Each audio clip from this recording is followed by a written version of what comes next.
everybody. Hello, my name is Laura Ahlquist. Dale often introduces me as his first wife, and I have to tell people I'm also his current wife. And Lou asked me to introduce Dale today, and I told him, well, Lou, isn't this kind of weird that I'm introducing my husband? And he says, well, we're kind of strange around here. Besides, we want to surprise him, so you're surprised. But I also thought that I might be able to give you a little bit of an insight into Dale that not a lot of people have. In fact, I thought I'd start telling you about our honeymoon, because not a lot of people can tell about that.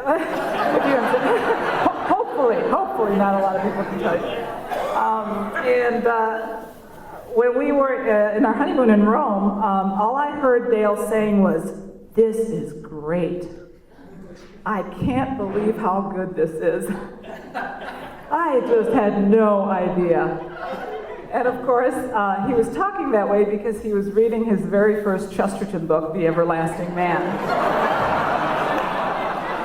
And I, on the other hand, was sobbing because I was reading Les Miserables. And so it was a very interesting start. But Chesterton has been, it's just really part of our life ever since then, and the three of us have gotten along really quite well.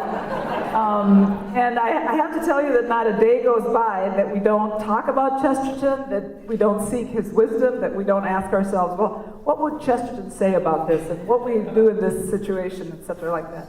And sometimes, you know, we even are finding that we're asking for his intercession, and we hope that someday we can formally do that. But during these years, I've watched Dale read him incessantly, and I mean incessantly. And he started a society. We sort of did that together. We named one of our children Chesterton, or at least his middle name. And he's done television shows on Chesterton, movies, plays. He's written. He's just been so much part of our life. And now we've started a school called Chesterton Academy as well. And so our life has never been boring because of Chesterton. And a friend of Dale said that, I told him, said, Dale, you have the best job in the world. And I think he would agree with that. And sometimes I have to admit that I have to stop myself from thinking about how much more money he could be making at, say, advertising, because he'd be really good at that, you know? He really would. He could sell you just about anything. And but you know, I have to say that I am very blessed to be married to the man with the best job in the world. It's been a really great trip, and you know, every day I get to hear about the joy that Chesterton brings to people, and how it changes their lives and their way of thinking. And especially, I love to hear when he brings such laughter. And I have to tell you that between Dale's humor and Chesterton's humor, I crack up every single day. I laugh every single day, and it's just wonderful. And the most rewarding thing, however, about being married to Mr. Chesterton, is hearing about all the people that have come back to the faith, or have rediscovered their faith, or have discovered their faith. And that's really the most rewarding thing, and it makes me think that it's all worthwhile when I hear stories like that. And of course, as you know, Dale is one of those people whose life and faith was completely transformed by reading Chesterton, and he does consider himself the luckiest man in the world, and I have to say I'm one of the luckiest women in the world. So I think he loves sharing his passion for Chesterton, and that's what he's hopefully going to do today. And so please welcome Chesterton's biggest fan and the father of my 6 children, Dale.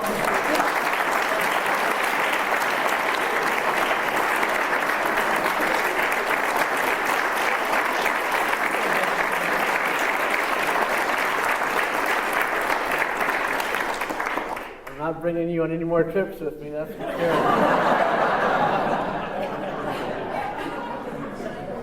You know, the reason I brought her was because I wanted her to know how I suffer on these trips. Not only being apart from her and the children, but you know, the people that I have to actually deal with on these ventures. And so that was the reason for bringing her. And then she, you know, betrayal. It's only the people close to you that betray you. All right. Well, it's great to be back here in North Overshoe with all the Catholicism. Where's Joseph? He missed that one, huh? Too bad. Okay. That was Joseph's best line today, Catholicism. Yeah. Okay. The normal way of talking about a problem is to start talking about the problem and then offer a solution. That's the basic plot device for any good mystery story. You start things off with a fresh corpse, which can certainly be considered a problem even under the best of circumstances. And then you go about the interesting and satisfying business of solving the crime and that whole justice thing.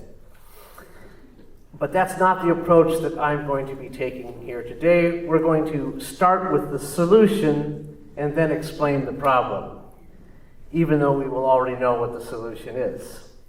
Now, I know that doesn't sound very exciting, but it's still going to be a mystery, especially since right now you have no idea what I'm talking about. See, I was really hoping the place would be emptied out by now because of 3 uniformly awful talks that preceded me. I really didn't expect anyone to still be here. But here's the deal. The solution is paradise. And the problem is sin. I hope I didn't give too much away there. We'll talk later about sin, but we're going to begin with paradise. We'll begin with what we have lost, but what we also hope to regain. G.K. Chesterton says, paradise is a hope, but also in some strange way, a memory. We recognize paradise because we recognize that we've been deprived of it. There was a time when you and I and all of us were all very close to God, so that even now, the color of a pebble, the smell of a flower, comes to our hearts with a kind of authority and certainty, as if they were fragments of a muddled message or features of a forgotten face. Now, in the introduction to Chesterton's very first book of essays, he writes, "Perhaps we are in Eden still, only our eyes have changed." The title of that book is The Defendant. It's one of the few books of Chesterton's that has not come back into print. And Chesterton is the defendant. He is the defender. He's taken on the role of one who defends things that are being attacked here in the modern world, preserving the things that have been discarded and drawing attention to the things that are being ignored and neglected. And it's a surprising and imaginative list in this first book of the things that he's chosen to defend. Penny dreadful paperback novels and detective stories and skeletons, as Joseph pointed out, and nonsense and farce and China shepherdesses, patriotism, planets. He defends planets. Rash vows and baby worship. The function of the imagination, he says in one essay, is not to make strange things settled so much as to make settled things strange.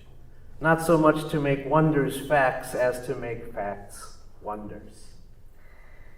Now, that reflects, or let's say, presages an idea that Chesterton will repeat throughout his writing over the next 36 years.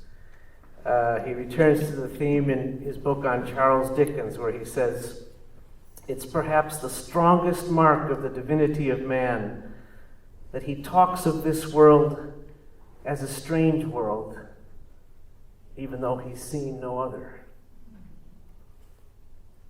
Throughout his whole career as a writer, Chesterton's always trying to correct what he calls the stale trick of taking things for granted. Because it is not even taking them for granted, it is taking them without gratitude, that is, emphatically, as not granted. The aim of life is appreciation, and there's no sense in not appreciating things. And there is no sense in having more of them if you have less appreciation of them. The first thing that Chesterton appreciates is existence. It is a precious and wonderful privilege to exist at all. We must praise God for creating us out of nothing. And we can best measure the towering miracle of the mere fact of existence if we realize that, but for some strange mercy, we would not exist at all. The next gift that Chesterton appreciates is creation. He says there's no way that in which a man can earn a star or deserve a sunset. The sky is astonishing everywhere and should alone keep men from materialism and indifference. The least grain of dust has never been praised enough. We can only take a sample of the universe, and that sample, even if it be a handful of dust, which is also a beautiful substance, will always assert the magic of itself, the hint of the magic of all things. We should always endeavor to wonder at the permanent thing and not at the mere exception. We should be startled by the sun and not by the eclipse. We should wonder less at the earthquake and wonder more at the earth. In his book on Robert Louis Stevenson, he says, it is only the obvious things that are never seen. And a thing is often counted stale merely because men have been staring at it so long without seeing it. There's nothing harder to bring within a small and clear compass than generalizations about history or even about humanity. But there's one especially evident and yet elusive thing in this matter of happiness. When men pause in the pursuit of happiness seriously to picture happiness, they have always made what they may be called a primitive picture. Men rush towards complexity, but they yearn for simplicity. They try to be kings, but they dream of being shepherds. So what is paradise exactly? It's simply perfection. And perhaps it is simply simple. It's something that we can gauge a little with the innate sense of wonder that we all have. It's an elementary thing, as we have seen repeated by all of the speakers before, that the child's sense of wonder is something basic. We see it in the way they like fairy tales. And as we all know, the younger the child is, the less fantastic that the fairy tale has to be. The sense of wonder is so intense that mere life is interesting enough. Luke quoted the line from Orthodoxy this morning. A child of 7 is excited by being told that Tommy opened the door and saw a dragon. But a child of 3 is excited by being told, Tommy opened the door.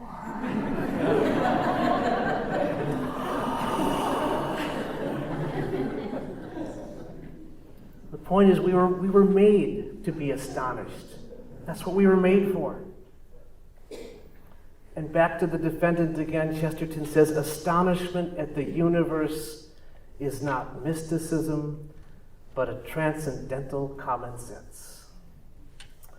Why are we astonished at the universe? Not because it's big. That's not a good enough reason. In fact, that's not a reason at all. If something needs size in order to be significant, that means it's not really significant. The largeness of the universe doesn't really mean anything, because the universe is unique. We have no other universes to compare it to. The universe may seem large to us, but then so does an elephant. And the reason we like elephants is not because they're large, but because they're cute. I mean, they have that irresistible elephantine appeal. They're slow and thoughtful, and they can do interesting things with their noses. Chesterton likes the universe, he says, not because it's vast, but because it's cozy. It's just the right size. In fact, he says he finds that he's rather fond of the universe. When we're fond of something, we often address it in the diminutive. There's a certain charm and sweetness in calling an elephant tiny. And he says there's no reason that we cannot address that dear thing, the universe, in the diminutive. And he says that he often has done just that. And the universe has never seemed to mind. What is the diminutive of the universe? Is it the university?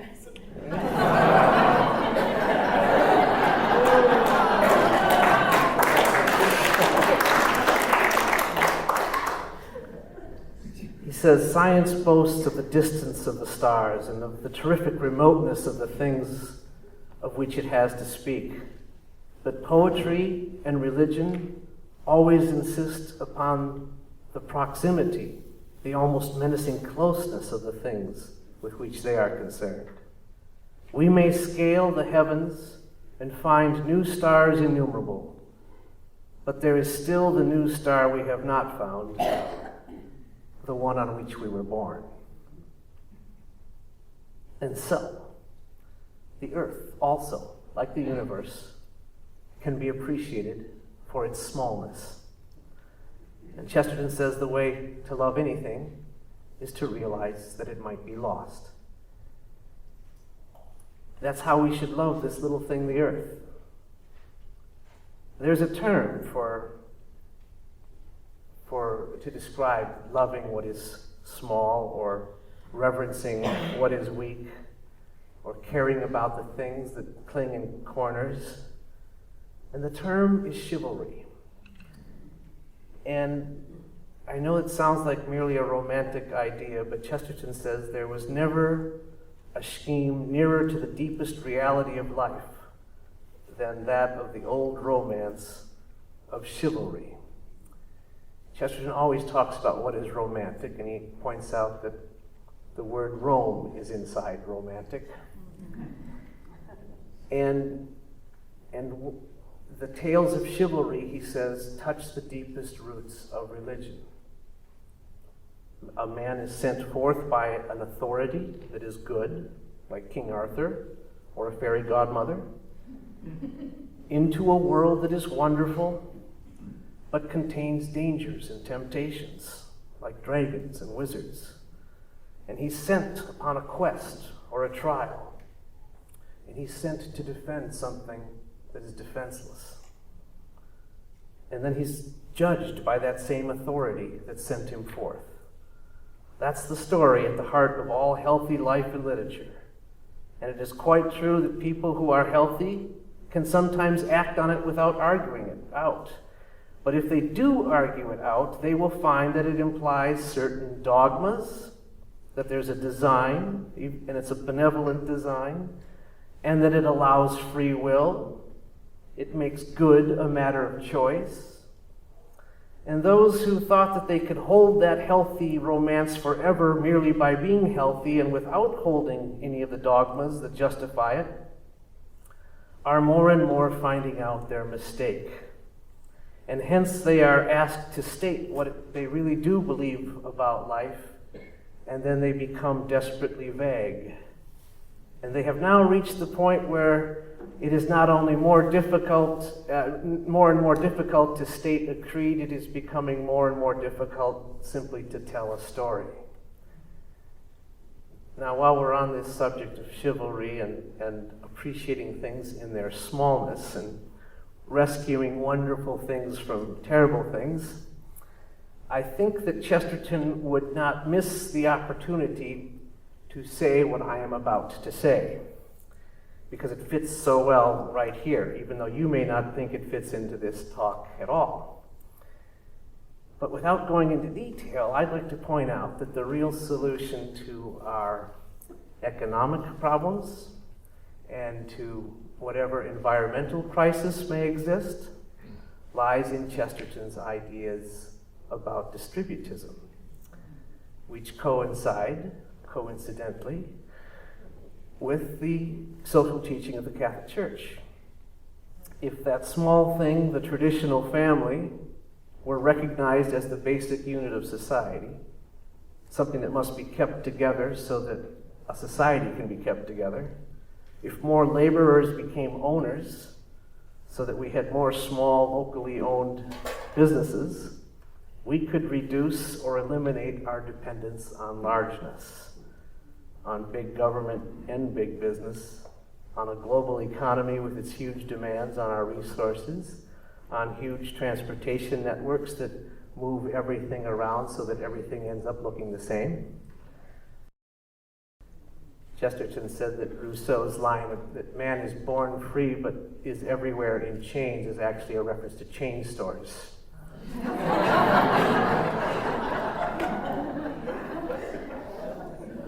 This sounds like a digression, but it's not. As Chesterton says, there's only one subject. There's no such thing as a different subject. So whether we're talking about art or commerce or politics, his point is that there's more inspiration in the small and the local rather than in the large and remote. He says, when we have understood this fact, we shall have understood something of the reason why the world has always been first inspired by small nationalities. The vast Greek philosophy could fit easier into the small city of Athens than it could into the immense empire of Persia. In the narrow streets of Florence, Dante felt there was room for purgatory and heaven and hell. He would have been stifled by the British Empire. Great empires are necessarily prosaic, for it is beyond human power to act a great poem upon so great a scale. You can only represent very big ideas in very small spaces. And consider what Chesterton says about the small town called Jerusalem. The hills round Jerusalem are themselves hewn out in terraces, like a huge stairway. And this is mostly for the practical and indeed profitable purpose of vineyards, and serves as a reminder that this ancient seat of civilization has not lost the tradition of the mercy and the glory of the vine. But in outline, such a mountain looks much like the mountain of purgatory that Dante saw in his vision, lifted in terraces like the Titanic steps to God. And indeed, this shape is also symbolic as the pointed profile of the holy city. For a creed is like a ladder, while an evolution is only like a slope. A spiritual and social evolution is generally a pretty slippery slope, a miry slope where it is very easy to slide down again. Now, that's what Tom Howard this morning called a pretty strange juxtaposition. Like when he brought up Aldous Huxley. You're probably wondering, where is he going with this right now? The mystery part's still working. I'm trying to figure out what he's talking about. If you think that I'm going to get drawn into an argument right here about evolution, you might be right. But not yet. I just wanted to point out right here that the astute among you, or those who are even still awake, would notice that I have just made not one but two references to purgatory, which further gives me the idea that if we all thought a little bit more about purgatory, we could solve all our environmental problems. What's he doing?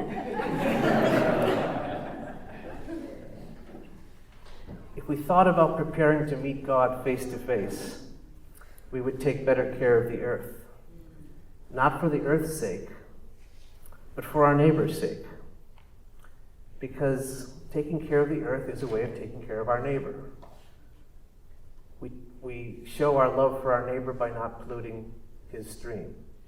We show our love for our neighbor by not wasting resources that our neighbor could be using, even our neighbor who has not been born yet. It means taking responsibility for our actions and not blaming others for their actions. Chesterton says, let us forget for a day whatever we may think about the faults of others, and pray that we may not again wreck the hope of the world by the faults of our own. One of the main ideas that Chesterton helps bring out and sort out in figuring out the whole proper attitude towards the earth is this. Nature is not our mother. Nature is our sister, because we both have the same father. And so we love our sister. We are proud of her beauty. We can laugh at her, and we can take care of her, but she has no authority over us. He says, to talk of the purpose of nature is to make a vain attempt to avoid being anthropomorphic merely by being feminist. It's believing in a goddess because you're too skeptical to believe in a god. And that's why he maintains that what we call nature, the wiser of us should call creation. Nature cannot have a purpose. Only creation can have a purpose. And so Chesterton argues that creation is a work of art. That means there's an artist.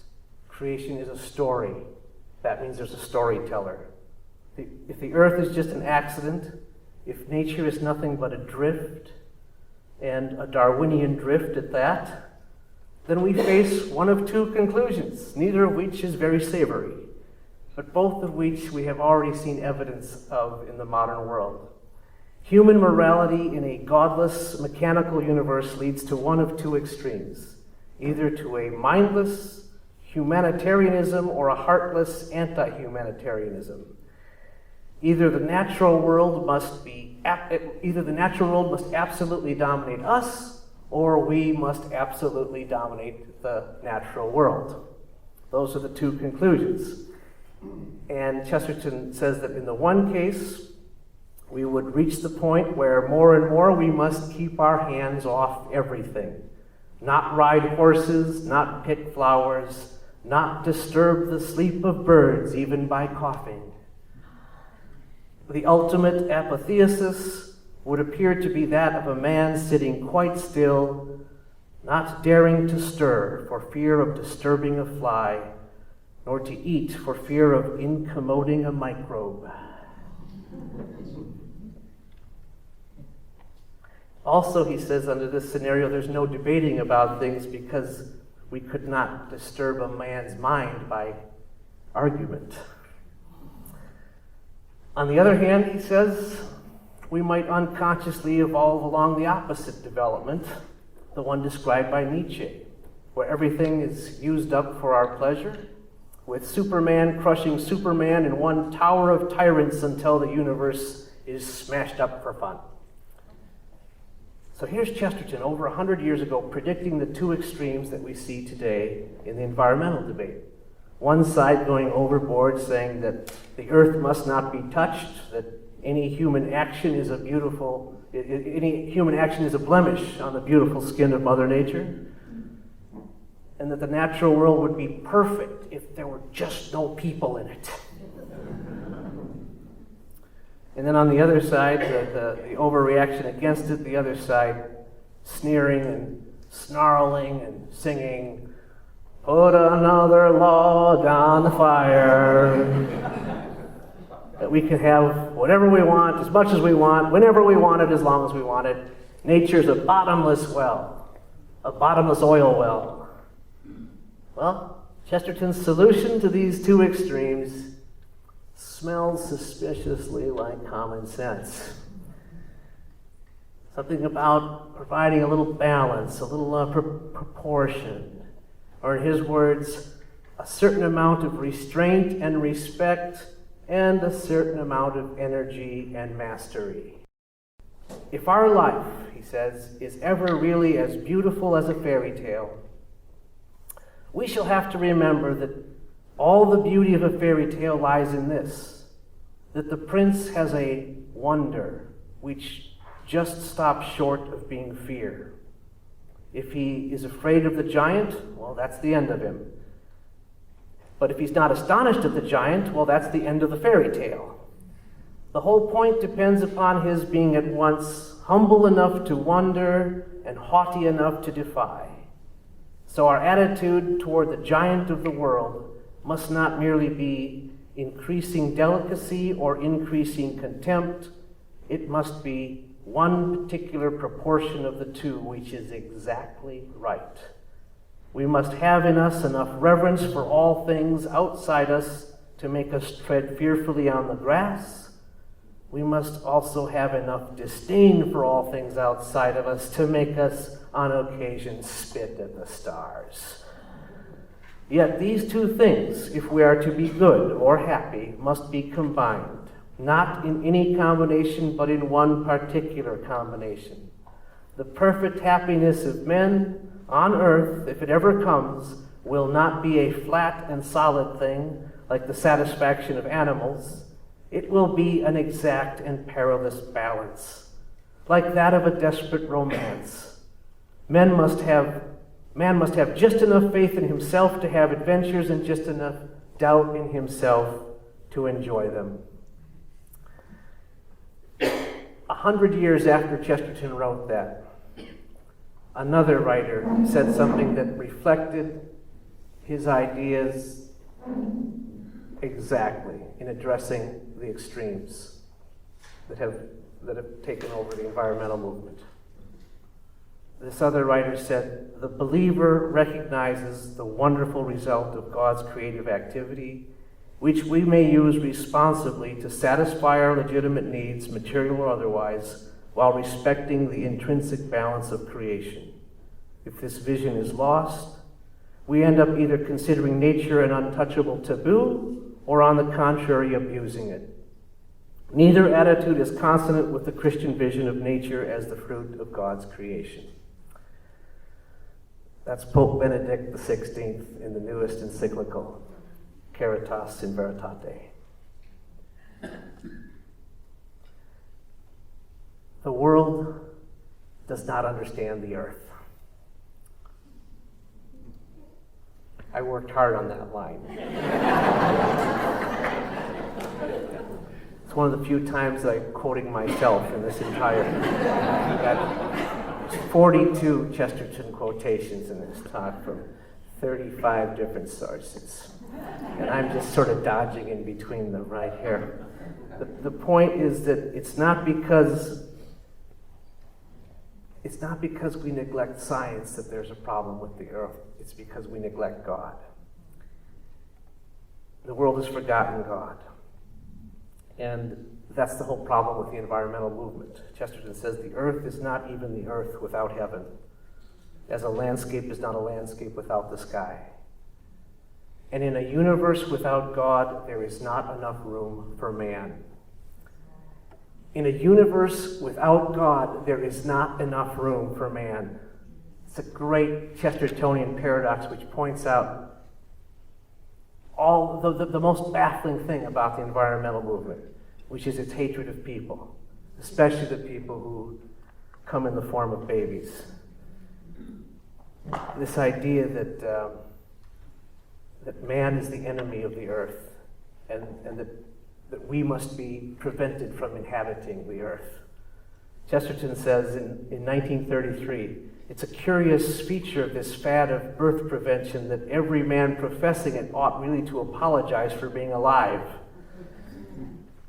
And again, the Pope's new encyclical reflects Chesterton's ideas and addresses this strange inconsistency among the environmentalists.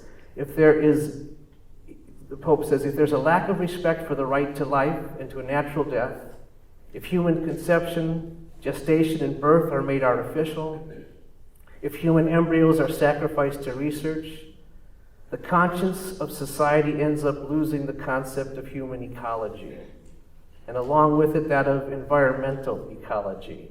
It is contradictory to insist that future generations respect the natural environment when our educational systems and laws do not help them to respect themselves.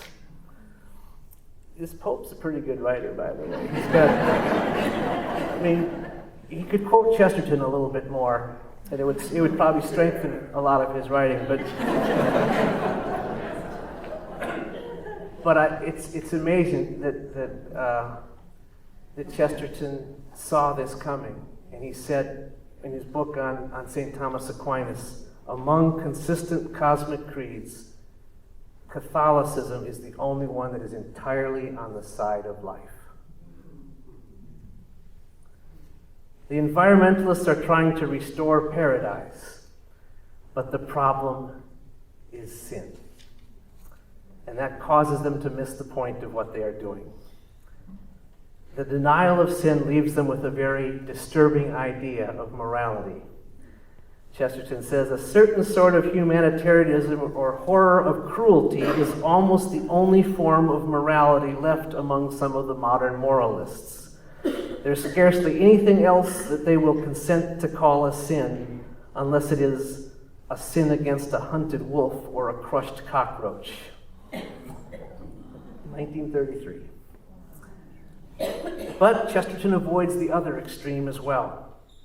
He says, no, it is not that the world is rubbish and that we should throw it away.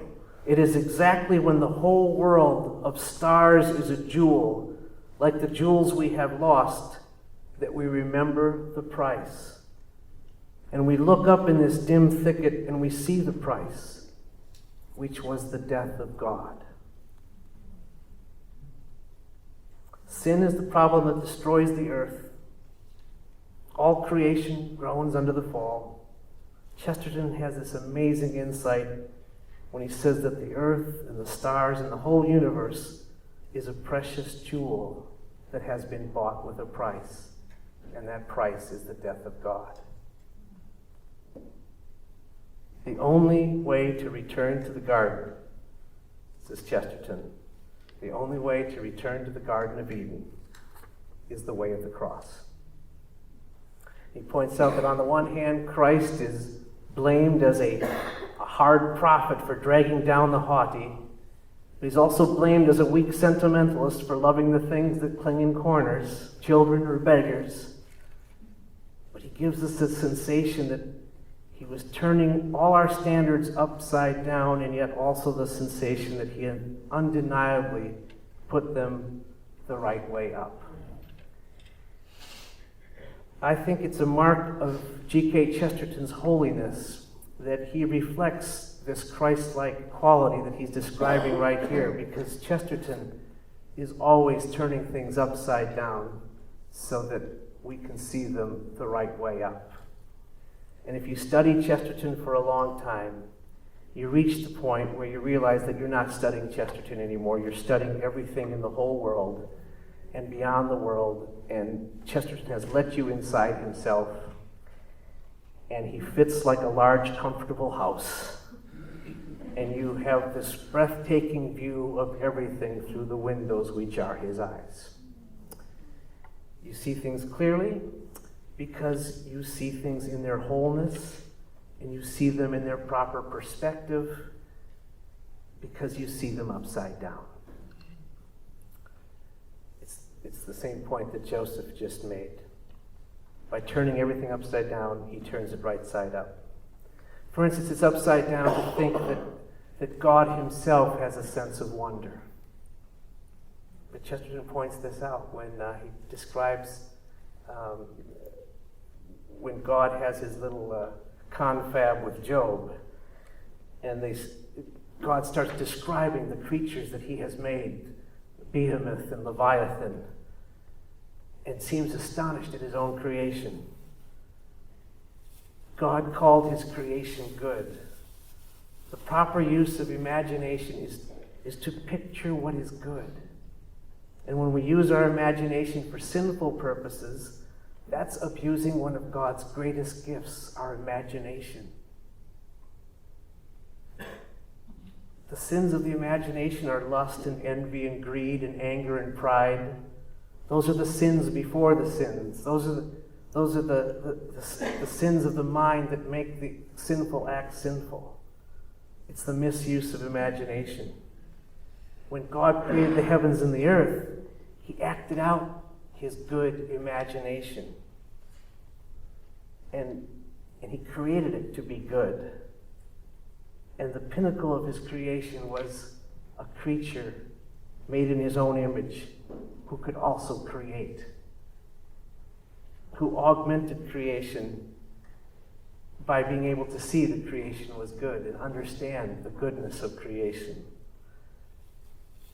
And it's a mystical point that Chesterton makes about the fact that creation was augmented by the creatures made in God's image. He says every time a baby is born, it's as if God has created a new sun and moon, because there's a new set of eyes to see the sun and the moon. We defile God's creation when we don't appreciate it, when we don't see what's good, and when we don't put things in their right order, when we listen to the snake. Sin has brought disorder into the creation. And Chesterton says the point of the story of Satan is not that he revolted against being in hell, but he revolted against being in heaven. The point about Adam is not that he was discontented with the conditions of earth, but that he was discontented with the conditions of an earthly paradise. G.K. Chesterton tries to get us to look at that paradise again. He says, he who has gone back to the beginning and seen everything as quaint and new will always see things in their right order, the one depending on the other in degree of purpose and importance. The poker for the fire for the man, and man for the glory of God. Our dependence is not on the earth, our dependence is on God. We can thank God for the earth as we thank him for all good things. Everything you see through Chesterton's eyes is illuminated by gratitude and grace, and in everything you see our dependence on God. And in his book, The Poet and the Lunatics, which I think is one of his other only books that's not in print, and like all his other books, is one of his best books. He makes this reference to St. Peter being crucified upside down. And he says, I've often fancied his humility was rewarded by seeing in death the beautiful vision of the landscape as it really is, with the stars like flowers and the clouds like hills, and all men hanging on the mercy of God. It's an everlasting mercy that we don't fall off. Thank you.